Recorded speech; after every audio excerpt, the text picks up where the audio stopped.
നമ്മുടെ കൈപ്പിടിയിൽ ഒതുങ്ങാത്ത ചില ജീവിതത്തിൻ്റെ പ്രത്യേകിച്ച് മാതാപിതാക്കൾ അനുഭവിക്കുന്ന മക്കളുമായി ബന്ധപ്പെട്ടുള്ള വല്ലാത്ത അസ്വസ്ഥകളും ബുദ്ധിമുട്ടുകളൊക്കെ ഉണ്ട്. അങ്ങനെയൊക്കെ വരുമ്പോൾ നിങ്ങൾ സമാധാനത്തിൽ ദൈവത്തെ വിളിക്കുക.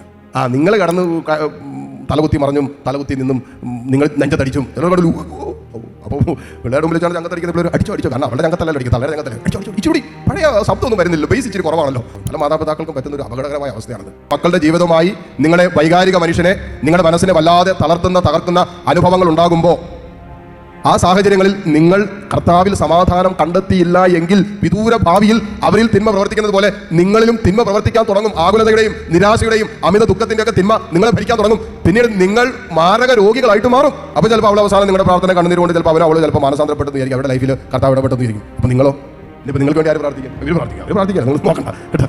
ഇനിയിപ്പോൾ നിങ്ങളുടെ സൗഖ്യത്തിന് വേണ്ടി ആര് പ്രാർത്ഥിക്കും?